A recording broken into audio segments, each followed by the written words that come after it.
When Norbert Vaillancourt died in the storage room of his own tailor shop at 73 years old, his two children divided what he left behind in 11 days. The house on Elm Creek Road sold before the obituary ran in the local paper. The joint account was emptied the same week his body was cremated. His son Marcus took everything a person could turn into money. His daughter Hazel took the thing nobody wanted, a locked-up tailor shop on the edge of Beaumont, Alberta, with a water-stained ceiling, a lease that had lapsed, and a cardboard box her brother called miscellaneous. She had $214 in her account, a divorce that had finalized 3 months earlier, and a name she was still getting used to signing alone. On a gray Thursday morning in late November, she drove out to clear the place and let the commercial realtor do whatever came next. Under the workbench in the back room, behind 40 years of thread spools and a broken pressing iron, bolted to the baseboard and painted the same cream as the wall, was a lockbox no one had ever told her about. And what Norbert Vaillancourt had sealed inside it was something neither of his children knew existed. 8 days earlier, Hazel had stood in her father's kitchen and watched her brother roll packing tape across a box of wool coats, while his wife Sandra typed on her phone at the counter. Marcus worked fast, the way people work when they are settling something, not mourning it. He had the real estate agent out 2 days after the service, a man in a gray fleece, who walked every room with a clipboard and talked about comparable sales. While Norbert's reading glasses were still on the kitchen table, Marcus pressed tape flat with his palm and did not look up when he spoke. Place should move before Christmas. Market's soft out here, but we price it right and it moves. He's been gone 5 days, Marcus. I know how long he's been gone. I'm the one who handled the arrangements. Somebody had to. His wife Sandra had chosen the kitchen appliances, the good dining set, and a framed print of the Rockies that had hung in the hallway since Hazel was in primary school. The rest, she said, was not worth renting a van. Hazel watched the furniture go. Her father's armchair, the one beside the window where he read after supper. The little table he kept his crosswords on. The coat rack by the door where his wool cardigan had hung. For so long the shape of his shoulders was pressed into it. Marcus kept the truck, the tools in the garage and the savings, just under $22,000 after executor fees, headstone costs and what he called administrative time. He sold the sewing machine from the house, a 1970s singer their father had restored himself, to a woman off Kijiji 2 days before Hazel knew it was gone. What he did not want was the shop. It sat on the edge of Beaumont off a side street that got no foot traffic, a narrow brick building, with a hand-lettered sign in the window that read Vaillancourt, Tailoring and Alterations. Established 1983. The sign was faded. The lease had run month to month for years, and the landlord had already called twice. Liability, Marcus said, dropping a ring of keys on the kitchen counter beside the cardboard box. Lease is done at the end of the month. Landlord wants us out. Suing stuff might get you $200 or $300 at auction. You'd have to haul it yourself. He nudged the box with his knee. Dad's things from the shop. Old receipts, some fabric samples, a tin of buttons. I went through it, nothing in there. Hazel picked up the keys. They were on a plain steel ring, no label, worn smooth at the edges from decades of being pocketed and pulled out again. That's it, she said. That's it. She looked around the kitchen, already half cleared, already turning into a house that would belong to someone else. The shop had been closed for almost 8 months by the time she drove out on that Thursday. Norbert had kept it open until his knees gave out badly enough that he couldn't stand through a fitting, and then he locked the door without ceremony. But people in town said he still came in some mornings, let himself in the back, sat in his chair at the workbench, and ran fabric through his fingers in the dark. Hazel didn't know any of that yet. She knew only that the mess of an old man's last chapter had landed on her, and she had no idea where to put it because her own life had run out of room. She was living in a rented room above a print shop in Leduc, 40 minutes north. The room was small, and the stairs creaked, and the woman downstairs played the same country radio station every morning. Hazel's half of the marriage had come out to a used Honda, her clothes, and 4 boxes of kitchen things that didn't match. Her ex-husband had kept the house and the dog, and, eventually, the woman he'd been seeing since the March before last. The divorce had been final 11 weeks ago. She had not told her father the whole of it, only that things had ended, only that she was managing. She had not wanted him to worry. She had not made it to Beaumont for Christmas the year before. A work thing, she'd said, which was true in the sense that she had been at work, but not true in the sense that it was the reason she hadn't come. The real reason was that she could not stand to sit at her father's table and smile at a life she was quietly losing. She had traded the visit for the easier version of herself, the one who was fine. And then her father had died in April, and there had been no more Christmases to make up. She parked on the gravel strip beside the building and sat in the Honda for longer than she meant to. The landlord wanted the space empty by the 30th. The auction house opened at 9. If she could sort the contents into keep and haul by noon, she could have the keys turned in before the end of the week and drive back to Leduc and go back to whatever she was calling her life now. She unlocked the back door. The smell stopped her in the doorway. Dry wool and cedar and machine oil, decades of it pressed into the wood-paneled walls and the low ceiling. Something underneath that was simply her father. A smell without a name that meant him the way a voice means a person, the way a particular knock on a door does. Hazel put her hand on the frame and breathed it and could not move for a full minute. The shop was exactly as he'd left it. The front counter, its wooden top worn pale in the middle from 40 years of folded fabric. The three-way mirror in the fitting alcove, its brass frame gone dull. The pegboard wall hung with scissors and seam rippers and chalk markers, each on its own hook, each in the same place it had lived for as long as she could remember. And on the corkboard above the register, in her father's handwriting on a strip of cash register tape, a note pinned at the center. Closed for now. Back soon. Hazel read it twice. He had written that when he locked the shop 8 months ago, and he had died 4 months later. And the note was still there because no one had taken it down. She pressed her lips together and walked the length of the front room, trailing her fingers along the edge of the cutting table. The surface was clean. The bolts of fabric stacked along the far wall were covered with a sheet. The fitting alcove had a small folded towel on the chair inside it, as if someone had expected a customer. Someone had been keeping this shop while it was closed. The floor was swept. The thread rack was dusted. The little electric kettle on the shelf behind the counter had been descaled recently. She could see the rim of the element was clean. Her father had been dead for 7 months. Someone had been in here after him. That was the first thing that didn't fit. She would find more before the morning was over. In the corner of the back room, set apart from the other chairs, was a low wooden stool beside the workbench. The stool was worn shiny on the seat from years of use. On the bench above it, a small lamp, its shade yellowed, and on the wall beside the bench, a photograph she had never seen. Her father as a young man, maybe 25, standing at the shop counter the year it opened. His hair dark then, a measuring tape around his neck, his eyes half squinted against a flash. He was smiling the way people smile when they're too busy to pose properly.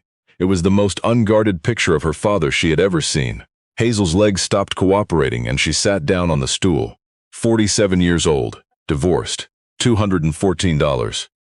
A cardboard box her brother called miscellaneous, and a father in the ground she had not been fully honest with in over a year. She had come here to empty this place. She pressed her hands flat on the workbench and let herself feel the full weight of where she had ended up. Then she got up, because the auction house opened at 9, and she went to clear out the storage room. The storage room was narrow, barely wider than the workbench that ran along one wall. Steel shelving on the opposite side, mostly empty now except for bolts of interfacing fabric and a box of wooden buttons. Hazel started pulling things down and sorting them by the door. She had cleared 2 shelves when she noticed the baseboards. In older buildings, you learn to read the walls. Hazel had rented enough cheap apartments to know what original trim looked like versus something added later. The baseboard along the back wall was wrong. The paint was the same cream, the age was the same, but the baseboard was a 1/4 inch thicker than the ones on the other 3 walls, and when her heel caught the edge of it on the way to the shelving, it didn't feel solid. It moved, just barely. But it moved. She knelt down, pressed along the edge with her thumb, found a seam she had taken for a crack, found a latch behind a shelf upright, tucked so close to the wood you'd only find it by feel. Her breath had changed. She worked the latch with her thumbnail. It held and then released, and a section of baseboard swung out on a piano hinge to reveal a cavity in the wall about the width of a shoebox and twice as deep. Inside, a flat metal lockbox, painted cream to match, fitted so precisely it seemed made for the space. The key was on the ring. She knew it before she tried it. The smallest key, the one with no label, worn smooth like the rest but somehow more worn used. More often it opened on the first try. Inside the box, arranged and not thrown, a stack of index cards bound with an elastic band, the cards dense with her father's small printing. A savings passbook, dark green cover, the name of a credit union she didn't recognize. A sealed envelope from a law office in Edmonton, the lawyer's name printed in the corner. A folded piece of notepaper, torn from a legal pad, worn at the creases. And underneath everything, a plain white envelope with one word written across it in blue ballpoint, in the handwriting she had been seeing her whole life. Hazel. She sat back on her heels in the cold storage room, with the contents of the lockbox spread around her on the floor. The building made its old building sounds, the furnace cycling, a pipe somewhere ticking. Outside, a car idled at the intersection and then moved on. If you've come this far with Hazel into that back room, stay with me. Because what her father sealed behind that baseboard is about to change everything she thought she knew. About a man she spent her whole life taking for granted. And if this story moves you, please subscribe to Epic Stories. Because this is exactly what we do here, and we're just getting started.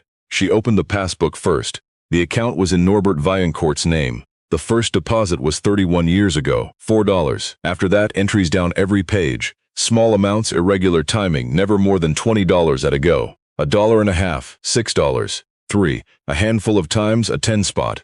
The last entry was dated 3 weeks before he died.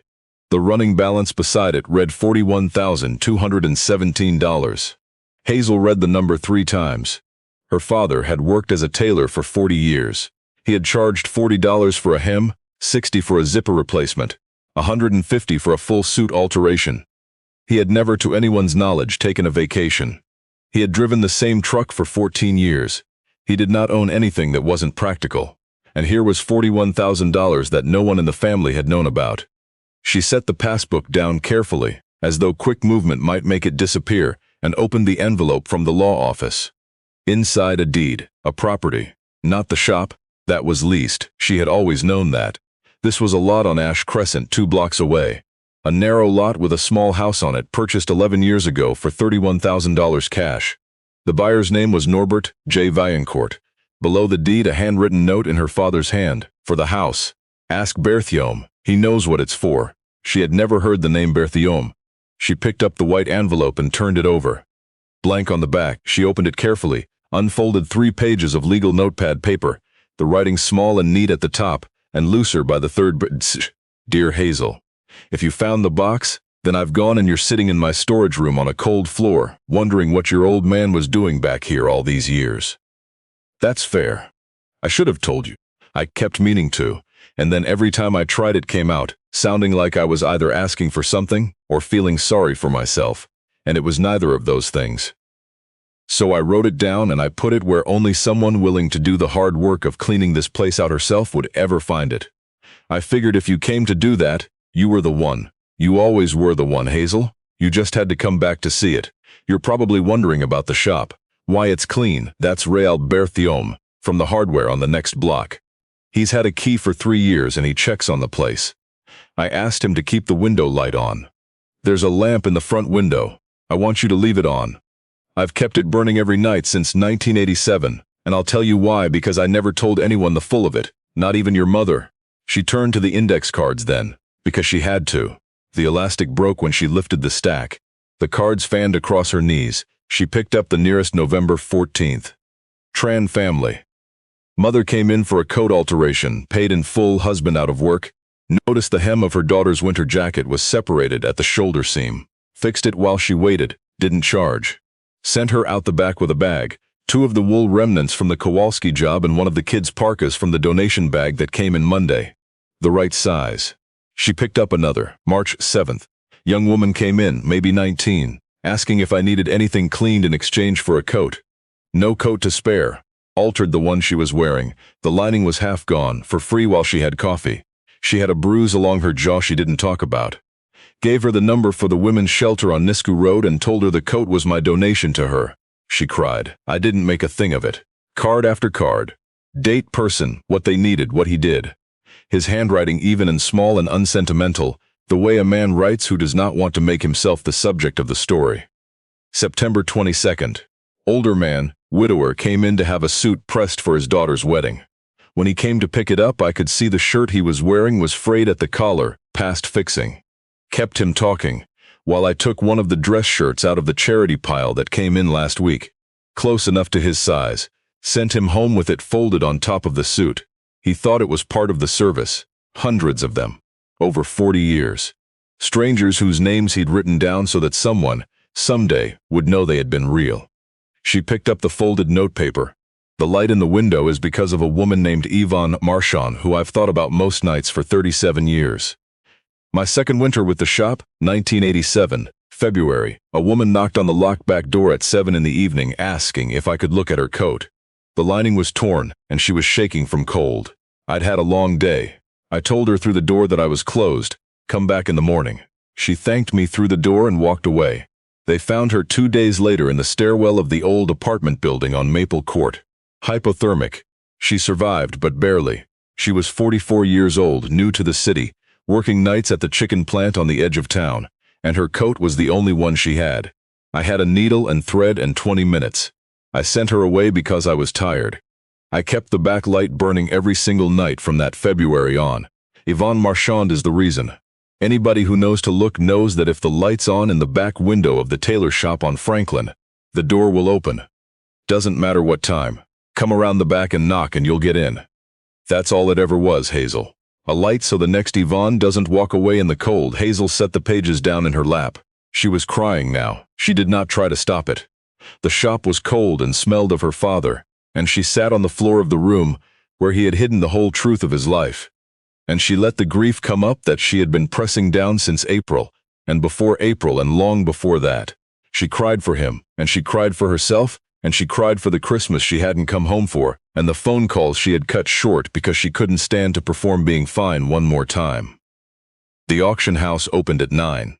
At 9:30, Hazel was still on the storage room floor, reading index cards about strangers her father had quietly kept from going under. She did not call the auction house. She did not call anyone. She sat in the locked-up Tailor shop. Her brother had called a liability, and for the first time and longer than she could name, she felt something other than the flat, faintly humiliating exhaustion she had been calling fine. The oldest stack of index cards was held together with a rubber band that dissolved when she touched it. The first card was dated 37 years ago. February 10th, 1987. Kept the back light on for the first time tonight. If she comes back, I'll open. She didn't come back. I'll keep the light on anyway. Norbert had been 20 years younger than she was now when he wrote that card. He had sent a woman out into a February night in Alberta because he was tired, and then spent the next 37 years making sure he would never do it again. Hazel read until the light in the storage room changed from gray to pale winter gold, coming in under the back door. She read until her back ached and her hands were cold, and she had learned the names and the needs of more people than she could hold. She read the whole of a town she had grown up in and somehow never seen. A man just out of Bowden Institution, who came in asking if Norbert needed any work done. Sweeping, hauling, anything, and who left 3 weeks later with a reference to a building company that hired him on. A family who lost their rental to a fire in May and ate at the church hall, while Norbert quietly sourced them winter coats, boots in 4 different sizes, school bags for 3 kids, and delivered them to the church door without a note. A teenage boy who came in alone the week of Christmas, no coat, asking if there were any alterations he could work off in trade, and who left with a parka from the donation rack, a 20 from the tin under the register, and an index card that read December 22nd. Boy, maybe 15. Didn't ask his name. He looked like he needed to not have to explain himself. That card Hazel held for a long time. She went back to the letter. The house on Ash Crescent is mine. I bought it 11 years ago with what I'd saved, so no landlord could put us out. It's deeded to the trust. Ray Alberthiaume has the details and the trust documents are with the lawyers in Edmonton. Your brother can't sell it. I set it up that way on purpose. Marcus is a capable man, but he measures the worth of a thing by what it returns to him, and what I built here doesn't return anything you can deposit. Someday maybe he'll understand. I won't hold my breath. The savings in the house are for one thing, keeping the shop open, the light on, and the next person looked after. I'm asking you to keep it going. I know your marriage ended. I heard it in the way you didn't talk about Ryan after November. I know you better than you know I know you, and I know you've been carrying something heavy for a long time without asking anyone to help you carry it. You don't have to be a tailor. You don't have to be anything you aren't. You just have to be willing to open the door when somebody knocks. That's the whole job, Hazel. That was always the whole job. I am proud of you. I've been proud of you since you were 7 years old, and you stood up in front of your whole class with a stutter, and finished your presentation about polar bears anyway. I never said it right. I'm saying it now, because the box gives me the chance to say the things I ran out of time for. Leave the light on. She folded the pages and pressed them against her chest. Outside, a delivery truck slowed at the intersection and kept going. And then the silence came back, and in the silence she heard footsteps on the gravel outside the back door. A knock. 3 sharp, even knocks, the kind that know the door. Hazel got up off the floor. She went to the back door and opened it. The man on the step was in his late 60s, heavyset in a canvas jacket and a toque with the name of a hockey team she didn't recognize. He had the look of someone who had been awake early for so many years that being awake early had become simply the state of things. He was holding a takeout cup of coffee, and when he saw her face his own went quiet and, "Still, you're Hazel," he said. "Not a questions." "Sss. I'm Ray Alberthiaume. I run the hardware around the corner." He looked past her at the open storage room, at the contents of the lockbox spread on the floor. He let out a slow breath. "You found it," he said. "You knew about this?" "I knew some, not all." Nobody knew all of it but Norbert. He stepped inside when she moved back, looked at the index cards on the floor, at the open notepaper. He picked up the thread from the tool shelf, not reading it, just looking, and set it back. "Your father saved my wife's life," he said. "You ought to know that first." He told her how 13 years ago, his wife Paulette had come into the shop to have her mother's coat relined. It was November. She was 3 months pregnant and running a fever she'd been ignoring for a week, and while Norbert was pinning the lining he'd looked at her and said quietly, "When did you last see a doctor?" Not a question, an observation. He'd called Raoul from the shop phone and said, "Come and take her to the hospital right now." Paulette had a serious infection, the kind that needed immediate treatment, the kind that left another few days, could have ended the pregnancy and possibly more. He called it a Tailor's eye, Raoul said. Said you spend 40 years reading people's bodies. You learn what doesn't look right. He wouldn't take any credit for it. Went back to the coat and had it ready by Thursday. He paused. After that, I started paying attention to what he was actually doing in here. And after I understood it, I told him I'd keep the building for him. Any hour, any season. How long have you known? 11 years. Since the house. He asked me to hold a key, and I said yes without asking why. And then I started putting things together. He pulled a stool from the corner and sat, and he told her the rest of it. The way the people in the neighborhood knew about the back light without anyone having to explain it. The women from the shelter who came in the morning and left with repaired coats. The men from the halfway house on Derby Street who'd learned from each other that the tailor on Franklin would look at your resume if you brought it in, would tell you honestly what it needed, and would sometimes walk across the street with you to introduce you to someone who might hire you. The Sunday mornings when Norbert would open the shop with no sign saying so and spend 3 hours doing free mending for anyone who came, and then lock up again and not mention it. He hated the word charity, Raoul said. I heard him say it once and said charity makes a person feel like a problem. He didn't want anyone to feel like a problem. He wanted them to feel like a customer who happened to have a complicated account. He stood up and crossed to the front room to the lamp in the window. It was on. He had kept it on through 7 months without Norbert. He told me one thing, Raoul said. About the light. He said the worst part of the work was the people who left. You'd help somebody get sorted, get warm, get on their feet, and then they'd walk out the door and drive away, and you'd go home and lie awake wondering if they made it. He said there was no way to know, so he kept the light on, so at least if they came back, the door would be open. Hazel stood at the counter and listened and did not speak. Her phone rang in her coat pocket. She looked at the screen. Marcus, hey, her brother said. He was using the practical voice, the one he reached for when he wanted to be reasonable and useful at the same time. Landlord called me this morning. He's had an inquiry about the commercial space. There's a chain of alteration shops expanding out this way. They want a lease by the 1st. He says if we're clearing out anyway, this is a good. It's not available, Hazel said. A beat. The lease is up, Hazel.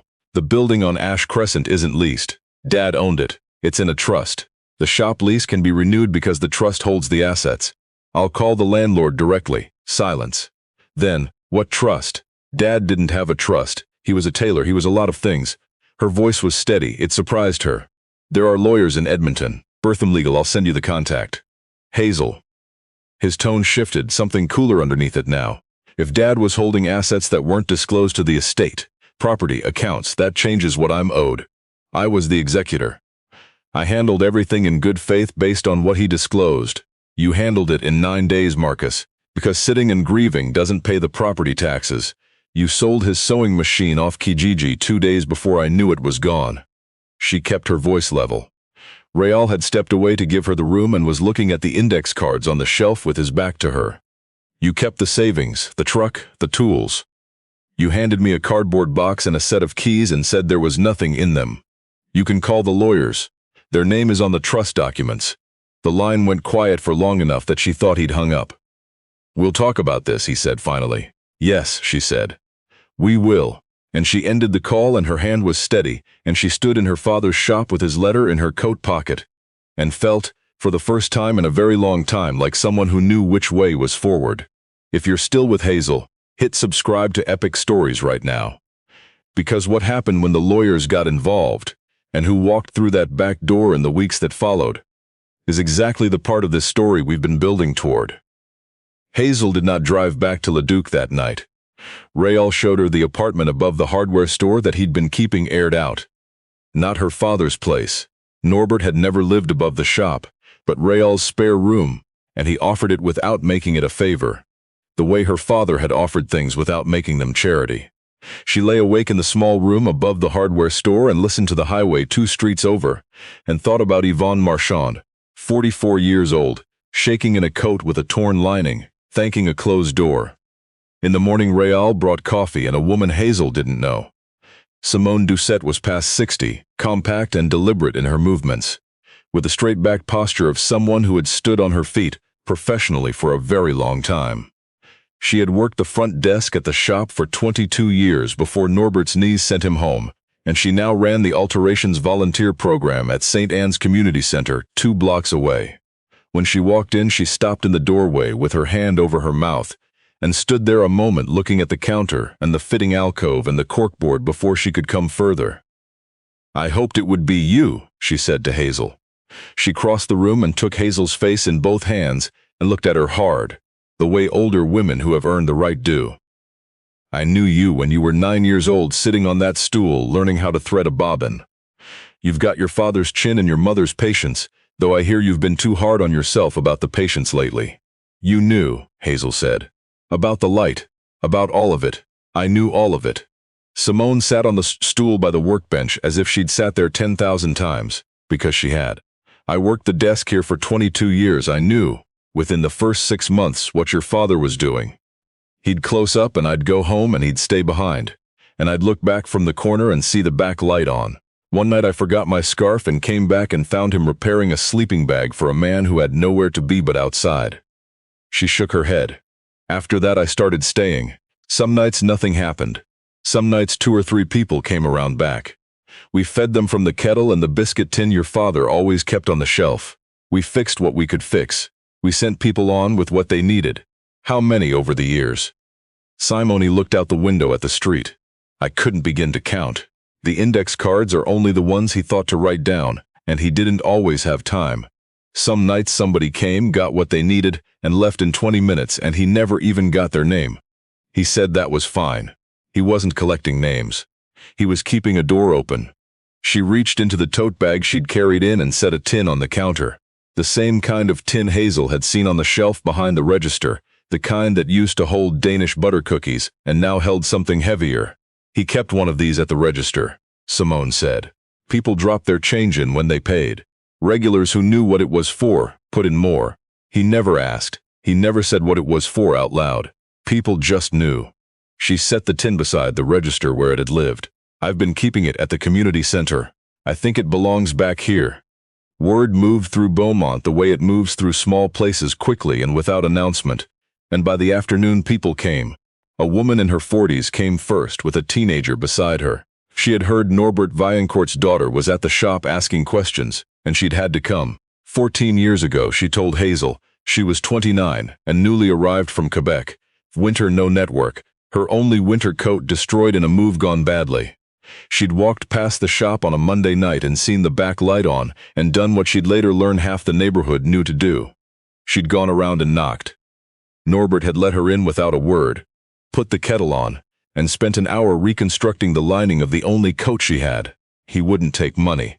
Told her the repair was a warranty issue.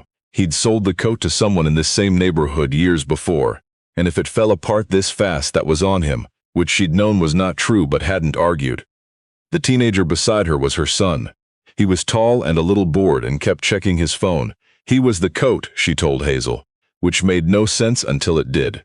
She had been pregnant and hadn't known yet, walking through Beaumont in November with a destroyed coat and nowhere to go.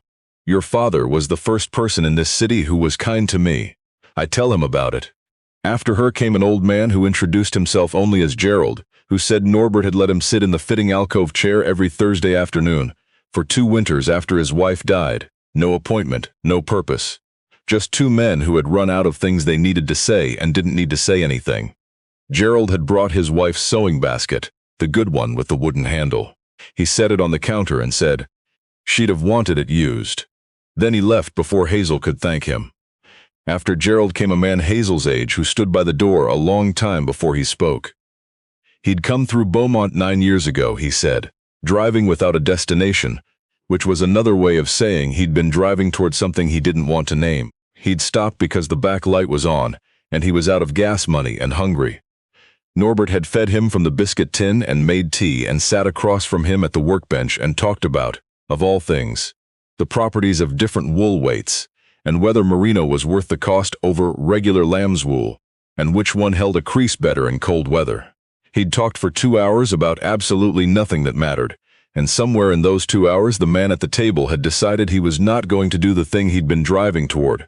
He had a wife now, 2 kids. He'd mailed Norbert a card once, unsigned. Hazel thought of the unsigned card in the lockbox and said nothing, but reached across the cutting table and put her hand briefly on his arm. A retired nurse came late in the afternoon. Her name was Bridget, and she was unapologetic about not having a dramatic story. She said she had only been a newly widowed woman in her late 50s, with a good job and bad winters, and Norbert had noticed the year she started ordering only a muffin when she used to come in for a full lunch at the cafe next door. He'd started sending things home with her, a repaired blouse she hadn't asked him to fix, a scarf she'd mentioned admiring in a magazine he'd happened to have, the kind of small provisions that came wrapped in the story of some errand or surplus, so that she never had to say she needed them. He let me keep my sense of myself, Bridget said, while he looked after me. That's the hardest thing to do. Anyone can help a person. Almost no one can do it without making the person feel helpless. She set $40 in the cookie tin on her way out. I've been putting money in that tin for 6 years, she said, wherever it's been. If you've stayed this long, and I can see you have, I want to ask you to subscribe to Epic Stories right now, because the hearing that almost cost Hazel everything comes next, and so does the thing Marcus carried in his pocket when he finally walked through that door. She didn't sleep much the second night either, but it was a different kind of wakefulness, the kind that comes with a clear list, not a dark one. The next morning she called Real and said, I need help. He said, obviously, and hung up. 40 minutes later his truck was in the lot with 2 younger men and a full set of tools. The ceiling needed work. 2 tiles in the front room had given up, and the wiring in the back was older than her. Real's crew went to work while Hazel went to Simone's community center and sat at a table for 3 hours going through the trust documents with a patience she hadn't known she still possessed. The trust was ironclad. Her father had set it up 11 years ago, the same week he bought the house on Ash Crescent. The trust held both properties. The mandate was simple: maintain and operate a community space providing free clothing repair and material assistance to people in need, in perpetuity. Hazel was named sole trustee. The trust had been drafted by a firm that specialized in exactly this kind of document, and her father had reviewed it every year until the last year, when he'd reviewed it in February, 2 months before he died. The trust documents included a note in his handwriting, in the file which the lawyer had preserved. In the event of a capacity challenge, which I expect from my son who will think I've lost my mind, I have not lost my mind. I have been of sound mind for 40 years, and I have 40 years of index cards to prove it. Rael Bercham has the record of every repair I've made to that building. Simone Doucette knows the names. The lawyers know the rest. Let them talk to the room.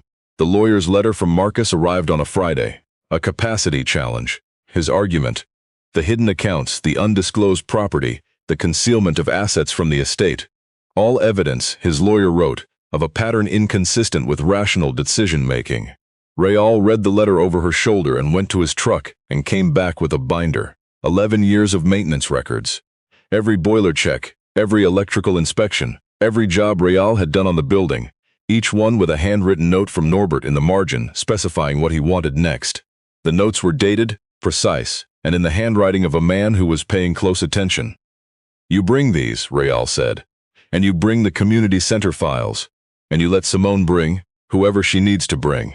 And if Marcus wants to call your father irrational in front of this town, he's going to have to do it in a full room."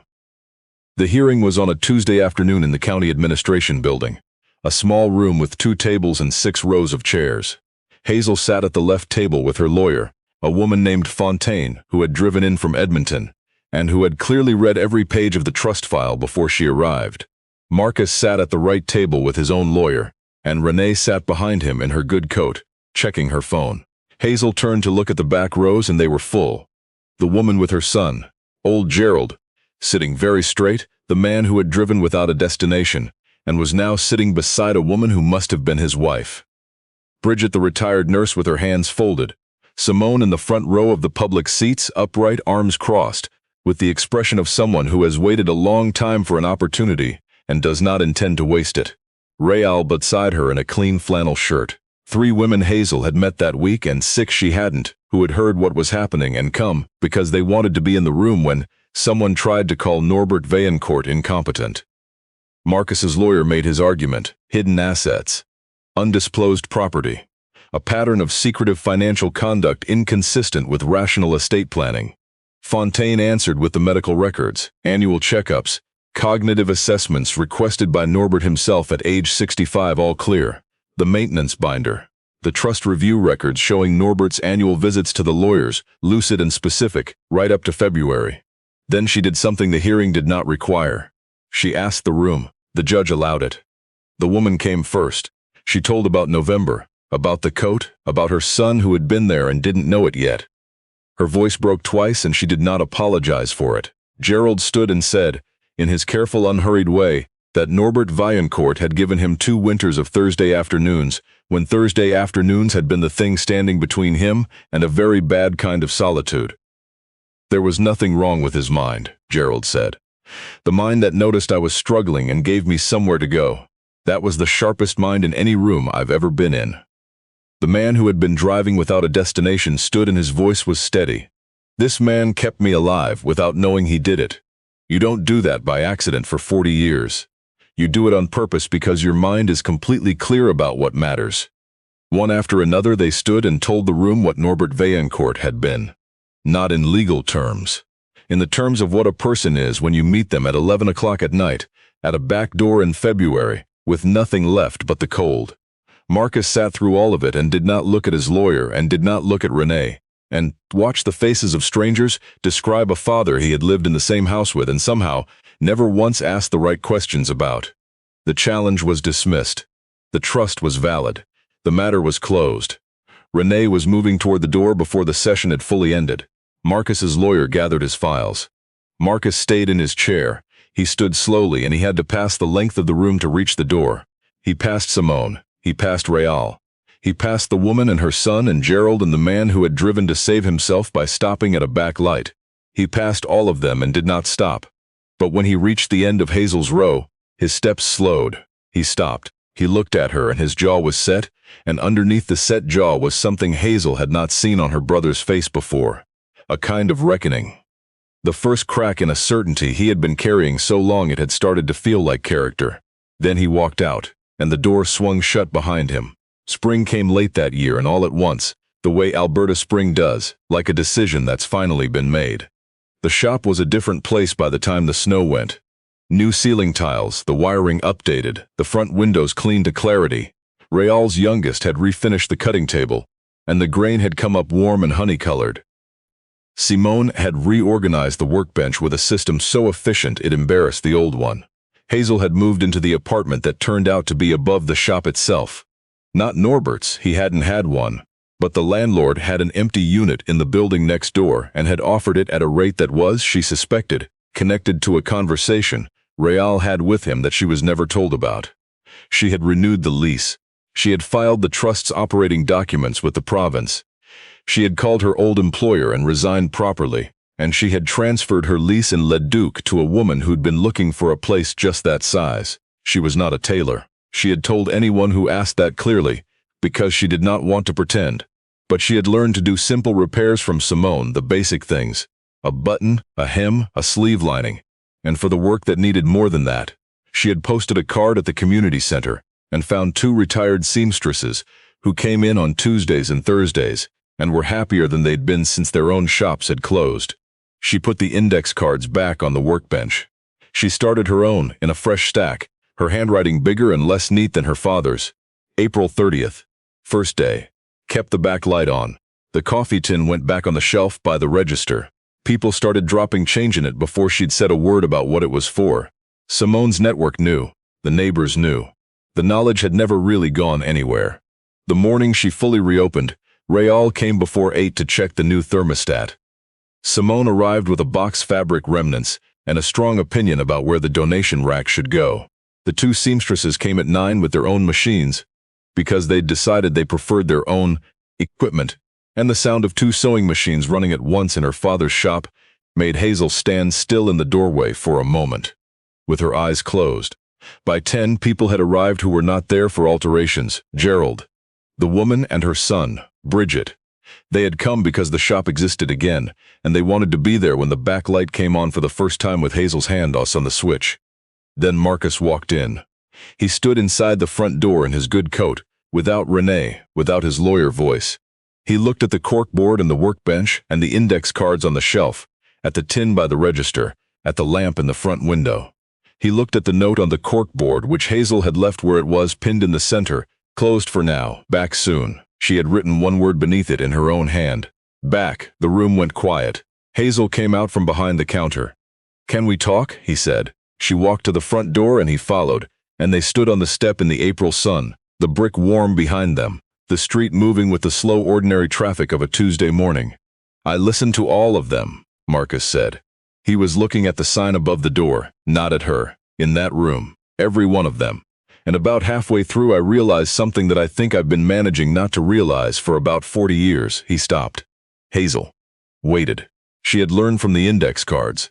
You let people find their own way to the sentence. "I never asked him what tired him out," Marcus said.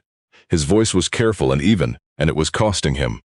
"Not once. I knew he came home tired. I knew the shop was small, and the work was slow, and I was embarrassed by it, honestly.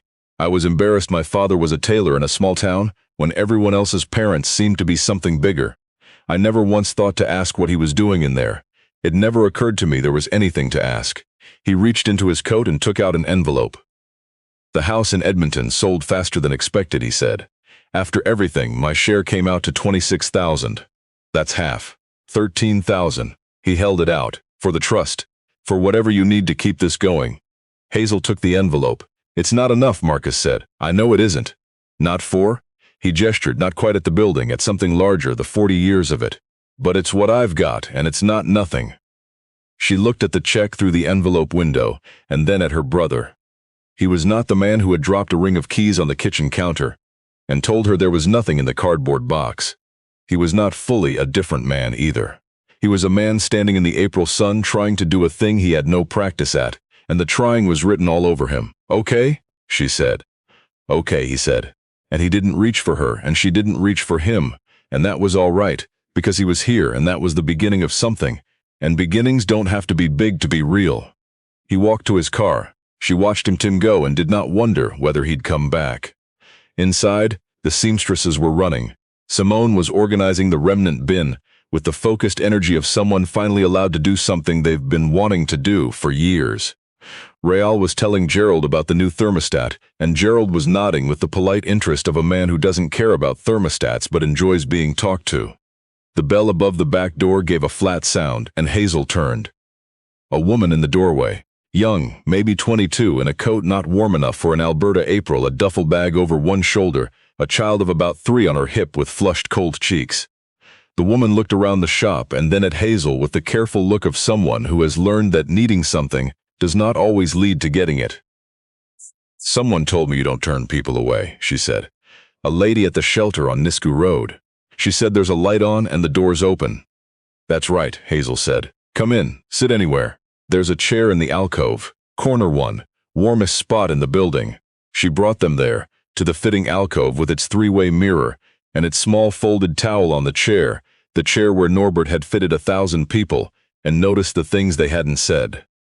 The little girl's cheeks were warm and she smelled like cold air, and something cheap and sweet, a cereal bar probably.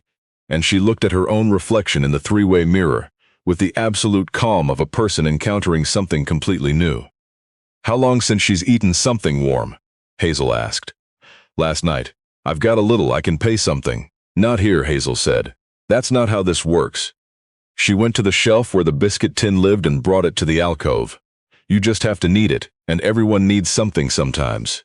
She made them tea and warmed up the soup Simone had brought without announcing she was going to, the way Simone did things, and she sat with them while they ate and talked about nothing in particular.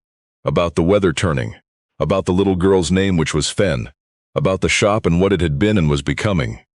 The woman's shoulders came down from around her ears somewhere in the middle of the second cup of tea. It happened so gradually Hazel almost missed it. The body deciding slowly that it was allowed to stop bracing. Thank you, the woman said. I didn't know where else to go. You went the right way, Hazel said. Stay as long as you need. If you're here at close, the light stays on. No one goes back out into the cold without a plan.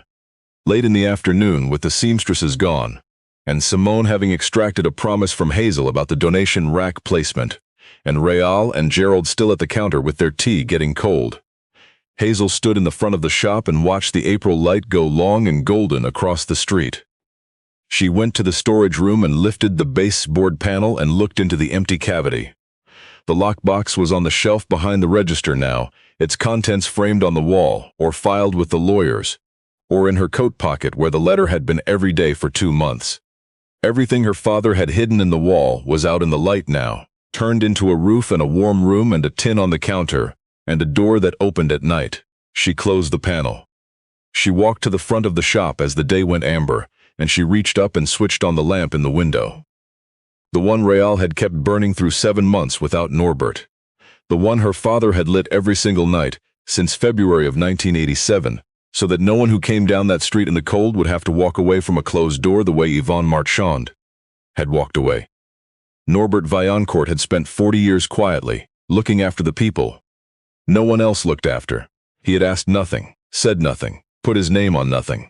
And when he could not do it anymore, he had sealed the truth of it behind a baseboard in his own storage room, and trusted that the daughter who had been too proud and too broken to ask for help would one day come looking, and would find herself in what she found, and would keep the light on after he was gone. Hazel stood at the window beside the burning lamp and looked out at the street, going quiet in the early evening, and she thought about Yvonne Marchand, 44 years old, shaking in the cold, thanking a closed door. There would be work in the morning and the morning after and every morning that came. There would be people who knocked and people who almost didn't. There would be days when the tin was empty, and days when a stranger dropped in a 20 without meeting her eyes, and days when someone sat in the alcove chair for an hour just to be somewhere warm and left without a word. And all of it was the job, and the job was enough, and she was ready for it.